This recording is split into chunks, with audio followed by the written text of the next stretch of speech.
vous commencez peut-être à me connaître, mais j'aime bien lire les livres qui sont beaucoup lus et qui ont énormément d'éloges, qui n'ont pas énormément de critiques négatives, parce que j'ai envie de comprendre l'engouement qu'il y a derrière tel ou tel livre, ou un genre en particulier, enfin bref. Je ne m'arrête pas parce que c'est un livre populaire, je me dis pas « Ah, forcément ça va être nul ». Et même la plupart du temps, j'ai envie d'aimer ces livres, parce que je me dis « S'ils sont aussi populaires, c'est que il y a bien une raison ».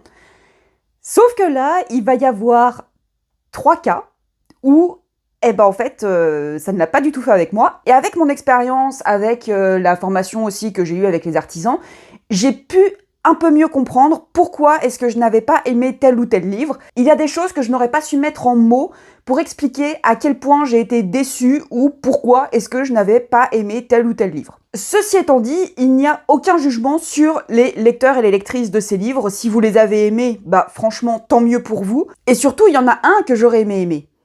Franchement, il y en a un. Ça a été, je crois, ma pire déception de l'année 2024. Parce que, justement, je voulais absolument aimer ce livre. Et vu que je ne voyais que des éloges sur ce livre, voilà. J'ai été extrêmement déçue. Et à ce jour, je n'ai vu qu'une seule critique qui rejoignait la mienne. C'est celle de Lire avec Lilia. Et en plus, elle l'a lu il y a pas très longtemps, donc je peux vous dire que j'étais quand même un peu rassurée de savoir qu'il y avait au moins une autre personne sur cette terre qui n'avait pas aimé un des livres les plus populaires de BookTok, de BookTube. C'était même plus BookTube à l'époque, parce qu'il date d'un certain temps. Vous devez peut-être commencer à connaître le titre, mais je ne vais pas commencer par celui-là. On va commencer par le mastodonte de la francophonie, en plus, puisque en plus l'autrice a écrit en langue française.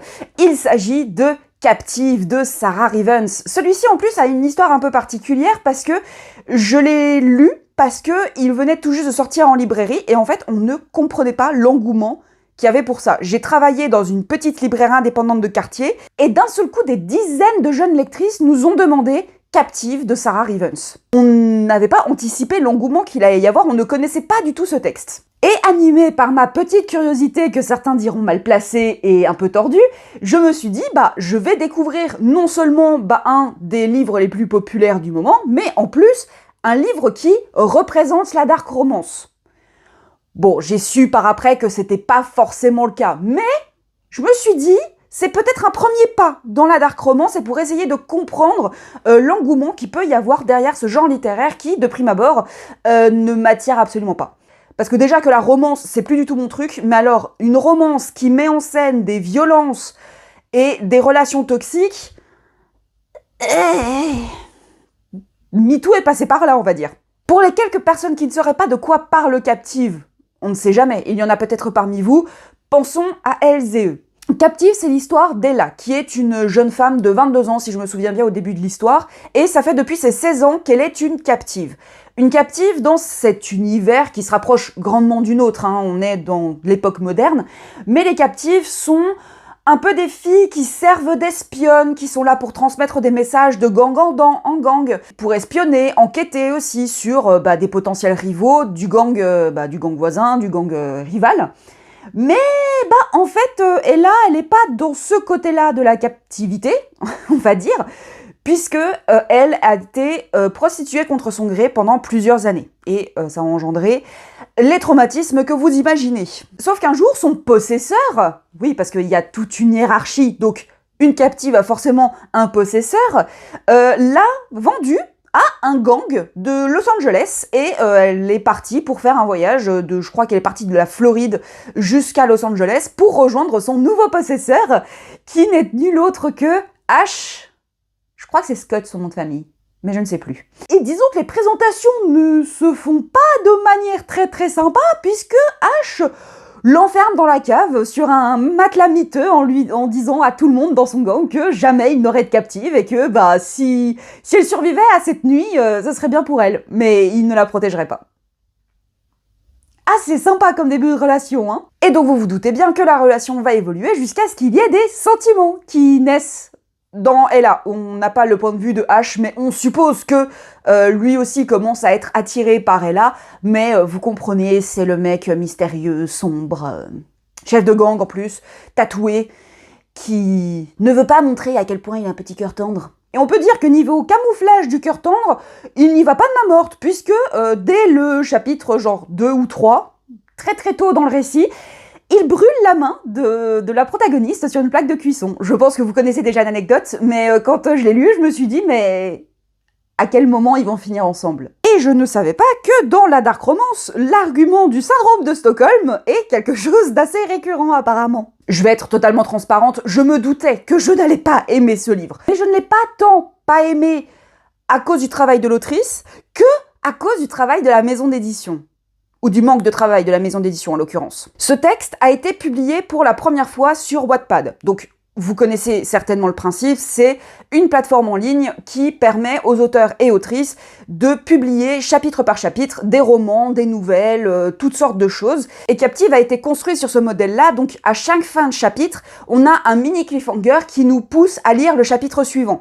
Donc le côté addictif, ça s'explique très largement. Et surtout que l'autrice ajoute des péripéties et des péripéties pour justement attirer les lecteurs et lectrices de Wattpad sur le chapitre suivant qui était diffusé quelques jours ou quelques semaines plus tard. Donc on peut dire que sur un roman ça marche aussi, parce que on a envie de tourner les pages, on a envie de savoir la suite, et une relation comme ça qui se crée sur une relation enemies to lovers, je crois que c'est ça le nom du trope, forcément ça donne envie. Et je pense que le Enemies to Lovers est un des tropes qui me ferait le plus apprécier les romances. Sauf que le gros problème de Captive, comme je le disais, c'est le manque de travail éditorial évident qu'il y a eu, en tout cas sur la version grand format, la première version grand format. Je ne sais pas si depuis il y a eu un remaniement de la maison d'édition pour corriger les erreurs évidentes qu'il y avait dans le texte original, mais c'est flagrant. J'avais vraiment la sensation de lire un premier jet. Et autant sur Wattpad, ça ne me dérange absolument pas de lire un premier jet, puisque c'est un peu le principe,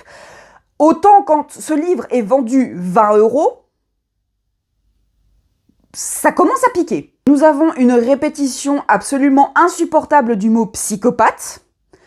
Vraiment, je pouvais plus me voir ce mot en peinture parce que l'autrice le répète 3 fois par page. Et là encore, je ne dis pas que c'est la faute de l'autrice. C'est un premier jet qui n'a pas été recorrigé. Donc ça aurait pu être corrigé par la maison d'édition. Mais en plus, il y avait des phrases construites bizarrement ou des erreurs qui auraient pu facilement être corrigées. Sur la première version que j'ai lue, au moment où Ash lui brûle la main sur la plaque de cuisson, un autre personnage arrive pour lui appliquer de la pommade pour lui soigner sa plaie. Et la phrase, je m'en souviens parfaitement, disait « Machine s'excusa d'avance avant de m'appliquer la pommade sur la main. » S'excusa d'avance avant d'appliquer la pommade. Quand j'ai lu ça, j'étais en mode ça aurait pu être facilement corrigé. Je m'intéresse principalement sur la forme parce que je trouve que c'est ça qui saute aux yeux littéralement, mais le fond est également assez problématique à mon sens, mais je peux comprendre pourquoi est-ce que les lecteurs et lectrices peuvent apprécier. J'ai regardé le premier Twilight il y a pas très longtemps, Edward n'est pas mieux que Ash. Au moins il ne brûle pas la main de Bella sur une plaque de cuisson, mais niveau toxicité, niveau mec bizarre, il se place là, quand même. Et j'étais team Edward. Donc comme quoi, on évolue avec le temps. En plus, c'est drôle que je parle de Twilight parce que quand j'ai commencé le livre, j'ai fait un rapprochement très très rapide avec le premier tome de Twilight. J'avais vraiment l'impression que les personnages de Twilight avaient été repris et mis comme si Captive était une fanfiction de Twilight. Bella, c'est Ella. Ash, c'est Edward en mode plus tatoué, on va dire. Mais on a Emmett, on a Alice, il y a Carlyle, on a Esme, il y a peut-être Jasper qui manque. Dans mes souvenirs, il y a peut-être ce personnage-là où je me suis dit celui-là, j'arrive pas à savoir lequel c'est. Et du coup, c'est comme ça que j'ai pu finir le livre, parce qu'en fait, je m'imaginais les personnages de Twilight à la place dans Captive, et du coup, je trouvais ça assez drôle. Voilà.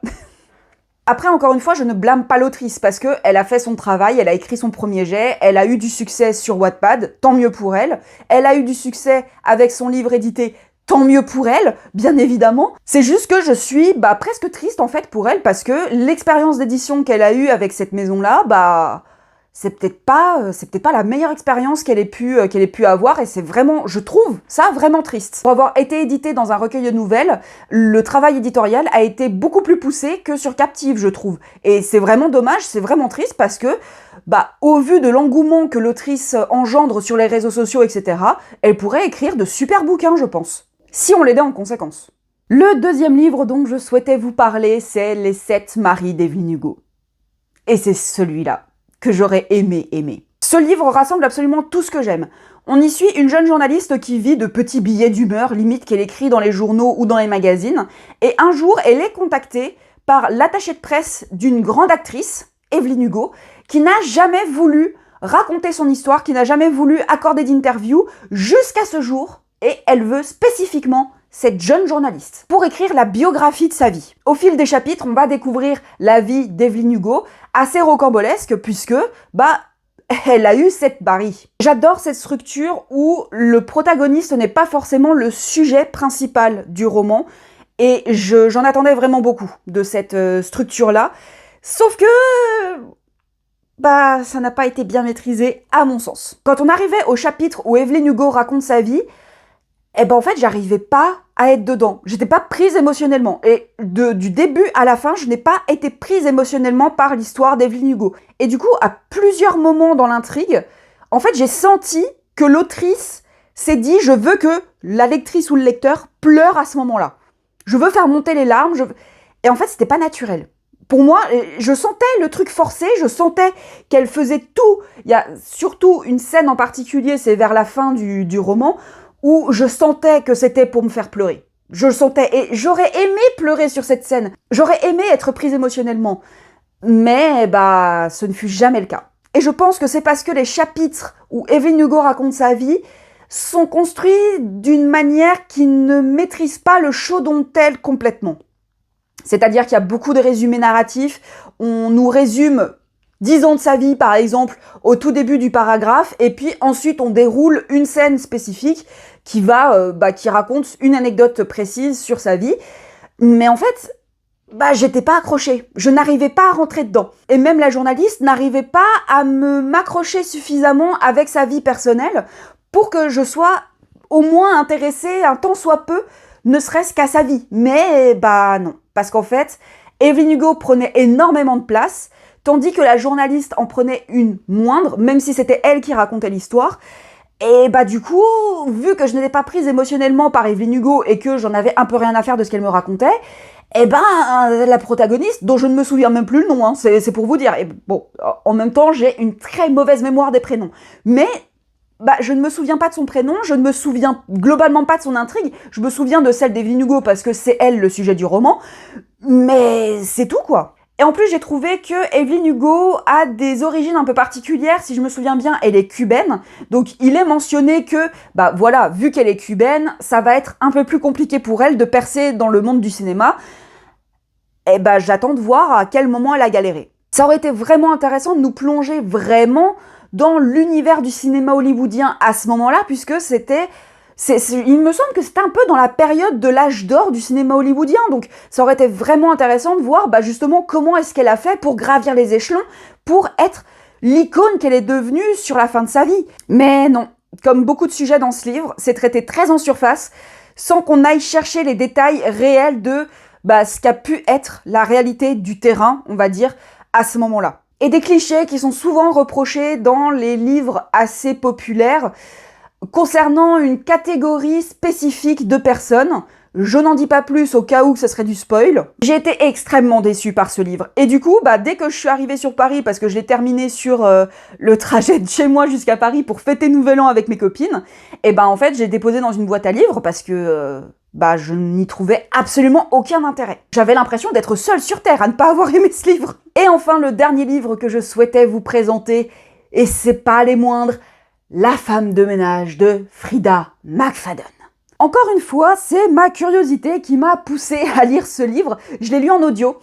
sur Next Story, et je me suis dit, bah voilà, c'est l'occasion de voir pourquoi est-ce que ce livre fait autant parler de lui, qu'est-ce qu'il a de si incroyable, qu'est-ce qui fait que ça devient la meilleure vente partout en France. Nous y suivons Millie qui cherche du travail parce que bah les revenus commencent à être serrés, elle dort dans sa voiture et bah tous les endroits où elle a postulé, au vu de son casier judiciaire, les gens étaient vraiment pas chauds à l'idée de la garder. Jusqu'au jour où Nina Winchester lui propose de passer un entretien pour qu'elle devienne gouvernante, slash femme de ménage, enfin nounou aussi pour sa fille, enfin bref, qu'elle devienne bonne à tout faire, dans la maison des Winchester qui habite, je crois, dans la périphérie de New York. L'entretien se passe tellement bien que Nina décide d'embaucher Millie, et le jour où elle lui fait visiter la maison pour lui montrer, bah voilà, où est-ce qu'elle va vivre, surtout sa pièce où elle va pouvoir dormir, puisqu'elle est logée dans la maison de Winchester, Millie va se rendre compte que bah le verrou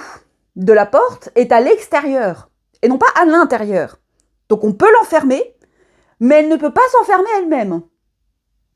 Bizarre. Red flag, dirait même. Et si au départ, Nina est un véritable sucre qui fait tout pour que son employé se sente bien dans la maison, très vite ça va tourner au vinaigre, puisque Nina va commencer à lui reprocher des choses absolument rocambolesques, ou lui inventer des choses pour la faire tourner en bourrique. Et en plus, Millie ne va pas tarder à découvrir une sale rumeur qui traîne sur Nina. Red flag encore une fois. S'il y a bien un truc que les artisans de la fiction m'ont retiré, c'est le fait de pouvoir lire un livre en étant totalement naïve. Parce que maintenant que je connais les mécaniques de comment est-ce qu'on construit une histoire, comment est-ce qu'on construit un mystère, toutes les ficelles narratives dans La femme de ménage, pour moi, c'était des énormes cordes d'amarrage. Et en fait, dès le départ, j'ai senti le plot twist. J'ai senti le plot twist du milieu, et un tout petit peu après, j'ai senti l'autre plot twist de fin. Voilà, bon, pas la toute fin, parce que ça, on n'aurait pas pu le deviner, mais le truc avec l'antagoniste principal, le pourquoi du comment est-ce que c'est l'antagoniste principal, ça je l'avais deviné, parce que pour moi c'était assez évident. Vu la construction du roman, je me suis dit c'est évident que c'est ça. Mais là encore une fois, je comprends pourquoi est-ce qu'il a marché, puisque à chaque fin de chapitre, on retrouve ce petit côté cliffhanger de fin pour donner envie de lire la suite. Et puis, les personnages, je dirais que c'est plutôt Nina qui porte le roman. Millie est relativement transparente, et hormis le fait qu'elle ait envie de se taper absolument tous les mecs qu'elle croise dans cette maison, elle n'a pas énormément de personnalité. Jusqu'à la deuxième partie, enfin jusqu'à la fin, où là, elle fait preuve quand même de caractère, on va dire. Mais de prime abord, j'étais plus intéressée par Nina, en l'occurrence. Oh, qu'est-ce que ça m'a agacé, ça. Le fait que Millie, dès qu'elle croisait un homme qui, en plus, sortait des magazines, ça ne pouvait pas être monsieur lambda qui un peu la bidoche de bière. Non, c'était vraiment des mecs avec les abdos sculptés, un italien et puis un anglais, je crois. Enfin, en tout cas, le mec, le mari de Nina, je sais plus comment il s'appelle, Andrew, je sais plus. Ils pourraient tous les deux être des mannequins, et puis, forcément, Nina, elle a envie. Et moi, j'étais en mode, mais madame, je suis pas là pour lire ça, moi. Je suis là pour comprendre qu'est-ce qui se passe dans cette maison. J'ai pas envie de voir Millie qui fantasme sur son patron. Oh, ou sur le jardinier. Elle fantasme sur le patron et sur le jardinier à un moment donné. Oh là là. Je crois que j'ai vraiment du mal avec le fait de mêler l'amour / la sexualité dans les polars thrillers.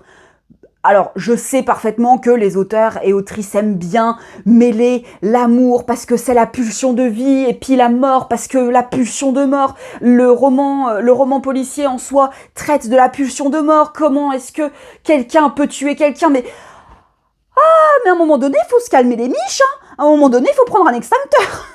Et dans la forme, j'ai repéré quand même beaucoup de répétitions, notamment le fait que Nina, à chaque fois qu'elle rigole ou éclate de rire, c'est écrit texto dans le texte, elle jette sa tête en arrière et éclate de rire. Du coup, à un moment donné, je m'imaginais le fait qu'elle se fasse le coup du lapin toute seule. Voilà, au moins c'était drôle. Et puis parlons du fond un tout petit peu, mais on retrouve pas mal de grossophobie quand même, parce que je vous disais qu'elle rejetait sa tête en arrière, mais on avait souvent la description de ce double menton qui gloussait. On a aussi le fait que Nina est décrite comme débraillée, que voilà, elle est riche, mais en même temps, elle fait pas ses cheveux, elle se maquille pas, elle porte plusieurs fois les mêmes vêtements alors qu'elle a un dressing à n'en plus finir, et elle est jugée pour ça par Millie. Ça aussi, ça m'a gonflé de retrouver un peu cette espèce de rivalité féminine pour attirer l'attention d'un homme. On va dire que Nina, pour celles et ceux qui l'ont lu, Nina a ses raisons, mais bon, la manière dont c'est écrit, la manière dont c'est fait, ça aurait pu être présenté autrement. J'ai vu pourquoi ce livre a fonctionné, ça n'a pas fonctionné pour moi parce que, bah voilà, comme dit, les plot twists, le fait que j'ai pu tout deviner page 50, mais bah en fait, je suis contente que ce livre marche parce que d'un côté, bah ça permet aux gens d'aller en librairie, que ce soit les grandes structures ou les libraires indépendantes, pour choisir ce livre, pour lire ce livre, et bah ils sont attirés par un livre qui a l'air accessible pour eux. Et bah c'est tant mieux que des gens soient attirés par la lecture parce que c'est tout ce qu'on veut en fait. Je sais plus si j'avais donné cette anecdote sur cette chaîne, désolée si je me répète, mais j'avais une cliente il y a plusieurs années qui m'a demandé un livre facile à lire, accessible, parce qu'elle voulait se remettre à la lecture. Je lui ai proposé Les Petits Secrets d'Emma, qui est un livre qui était considéré comme de la chick lit, enfin genre la littérature pour poulettes à l'époque. Et j'ai recroisé cette cliente peut-être 2 ans plus tard, et ben elle est venue à la librairie pour acheter un Camilla Lackberg. On n'était plus du tout sur le même registre.